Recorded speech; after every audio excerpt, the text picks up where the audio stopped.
Hello, I'm Cameron Walker and you're watching GBN Royal. Today we're diving into a story that's been making waves in both royal and international news, Meghan Markle's new lifestyle brand and the controversy surrounding its logo. Allegations of plagiarism, a centuries-old Spanish town emblem at the heart of the matter? Well, let's break it down. So for those of you who might have missed it, Meghan Markle recently announced her latest business venture, a lifestyle brand called As Ever. Take a look. While details remain somewhat scarce, we do know that the brand aims to focus on wellness, food, gardening, home decor, and general mindful living. Very Californian. Think along the lines of Gwyneth Paltrow's Goop or Martha Stewart's Empire. The brand's debut was subtle but strategic. It was introduced via an Instagram post, as you just saw, featuring a minimalist yet elegant logo. A palm tree flanked by two hummingbirds. At first glance, nothing too controversial, right? But as it turns out, this seemingly simple design has drawn criticism from a very unexpected place. A small town in Mallorca in Spain. Soon after the logo was unveiled, officials in Porreres, a picturesque town on the Spanish island of Mallorca, took notice. Their concern was the As Ever logo bears a striking resemblance to the town's historical coat of arms, which features, you guessed it, a palm tree with two birds. And you can see it side by side here alongside Meghan's logo. Now, Porreres has been using this emblem since at least 1370, meaning it's been a symbol of the town for over 650 years. Understandably, local officials are not thrilled about what they perceive as an unauthorised use of their historic symbol. The town's mayor, Francisca Moraveni, has expressed surprise and disappointment over the situation. She told the Sun newspaper, "We don't want our coat of arms to be perverted because it belongs exclusively to Porreres." Strong words, right? But what exactly are they planning to do about it? An international backlash is brewing, this time, not in the UK or America, but in Spain. Meghan Markle has found herself at the centre of a new cultural storm after reportedly using a historic Spanish emblem in a way many call disrespectful. Critics say it's cultural appropriation, others say it's all a misunderstanding. But one thing's clear, the controversy is spreading fast. The uproar began when Spanish media outlets noticed a royal-inspired crest used in connection with one of Meghan's upcoming projects, allegedly featuring elements of Spain's historic coat of arms. While the design was said to symbolize elegance and heritage, some Spanish commentators took offense, arguing that national symbols shouldn't be commercialized by foreign celebrities.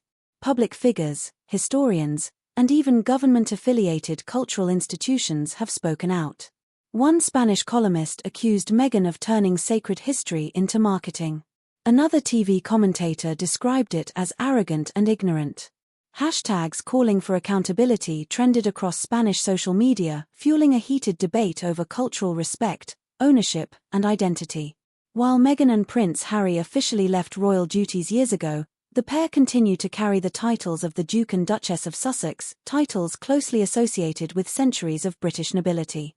To some Spaniards, the use of their historic imagery by a British duchess feels like a throwback to colonial arrogance, a reminder of old rivalries between empires. Meghan's representatives quickly denied any intent to offend. Well, here's where things get tricky. While the resemblance is undeniable, it's unclear whether Meghan Markle and her team intentionally copied the emblem. After all, the palm trees and birds aren't exactly uncommon imagery, especially for a lifestyle brand inspired by nature. Legally speaking, this falls into a bit of a grey area, to be honest, because intellectual property law varies by country, and it's uncertain whether Porreres has any international legal grounds to demand a logo change. The town's officials have mentioned that they are analysing potential legal steps, but they've also extended an invitation for Meghan to visit and learn about the emblem's significance firsthand. However, legal battles can be costly, and Porreres is a small town with limited resources. Many experts suggest that a more diplomatic approach, such as direct discussions or a redesign, could be the most practical resolution. Now let's consider Meghan Markle's side of the story here. While she hasn't made any official statements, and neither has her spokesperson regarding the controversy, sources close to her suggest that the logo was designed with personal significance in mind. For instance, the palm tree reportedly represents Santa Barbara in California, where Harry and Meghan currently live. The hummingbirds are said to have a sentimental connection to Prince Harry, as he's spoken in the past about a meaningful encounter with one following the passing of Queen Elizabeth II. So was this an unfortunate coincidence, or could it have been an oversight in the branding process? Well, it's tough to say because we weren't there in the room. But one thing's for sure, the scrutiny surrounding the Sussexes hasn't faded one bit. As expected, the internet had a lot to say about this. Some see it as an innocent mistake, while others argue that public figures, especially those with resources like Meghan Markle, should be more diligent about ensuring originality in branding. Royal commentators have also weighed in. Some have framed this as yet another example of Meghan and Harry's ventures facing controversy, while others believe the criticism is way overblown. They explained that the design was inspired, not copied, and meant to celebrate shared European artistry, not exploit it. Yet, in today's digital age, explanations can't always stop outrage. Once a story catches fire, it burns across borders. International media seized on the scandal. British tabloids labelled it Meghan's Spanish slip-up, while Spanish outlets framed it as an act of cultural insensitivity. Online debates intensified, some defending her creativity, others accusing her of carelessness. The controversy began to overshadow Meghan's actual project before it even launched. The emblem in question holds deep historical meaning, a centuries-old design tied to Spain's royal identity, featuring heraldic symbols of unity, faith, and national pride. For many Spaniards, these aren't just aesthetic choices, they're living representations of their country's legacy.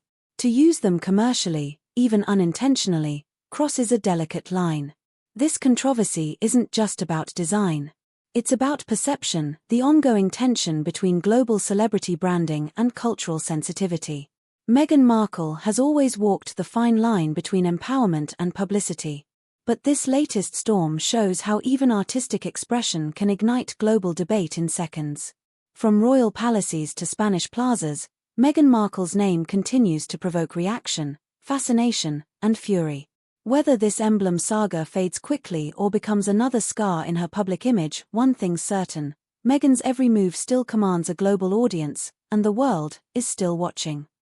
Marketing and branding experts, on the other hand, say this serves as a cautionary tale. When launching a global brand, thorough research is crucial to avoid these kinds of conflicts. Even if the resemblance was unintentional, it still raises concerns about due diligence in the branding process, is what they would say. So what happens next? Well, here are a couple of potential scenarios. Meghan's team responds and possibly redesigns the logo. If the backlash grows, a simple tweak to the design could settle the matter. Adjusting elements to make it distinct from the Porreres emblem could be a diplomatic and easy fix. Secondly, Porreres could pursue legal action. While this seems less likely due to financial constraints, the town could still seek legal counsel to determine their rights. Or a mutual agreement is reached. Perhaps Meghan and her team acknowledge the similarities, offer a nod to the town, or even visit the Spanish island in a goodwill gesture. Stranger things have happened in PR moves. At the end of the day, this controversy highlights the importance of cultural sensitivity and thorough brand research. Whether Meghan's team had made an honest mistake, or if this is all just a big coincidence, the reaction from Porreres underscores how deeply people care about their heritage and symbols. So what do you think? Is this just an unfortunate similarity, or should Meghan's brand make changes? Let us know your thoughts in the comments below, and as always, don't forget to like and subscribe. This has been Cameron Walker for GBN Royal. What do you think? What do you think of the brand? What do you think of the little tree and the birdies? It's a bit of a disaster, isn't it, for her? Because obviously she's trying to launch this brand and already she's had to rename it. And then, as you said, when I saw the logo, it's very similar, obviously, to the Spanish towns. So it's not great. And obviously, this is something she's going to have to, because I think the towns actually said they're going to possibly fight her on this. So I don't think this is a great start to her new brand. I watched the video yesterday with Meghan Markle announcing this relaunch. What did you make of the video? I mean, it's kind of, we've kind of seen similar videos before, haven't we? Which is kind of obviously trying to promote some. It's almost, it's quite interesting. It's constantly this rebranding thing that's going on, which is quite interesting. We've had different kind of, way back to Sussex Royal at the very beginning. Here we've now got this new lifestyle series that's coming out. Obviously, she's got this new brand that's going to go alongside it. It's very difficult because royals, as we've said many, many times before, this is not something royals typically kind of do. And obviously, these are no longer, if you like, working members of the royal family, but still, Prince Harry, as I keep saying, is a senior member of the royal family. So it's quite a kind of uncharted territory that they're going into. And as I said, this is a bit of a disaster because everything they seem to kind of do when it comes to branding, it just doesn't seem to work.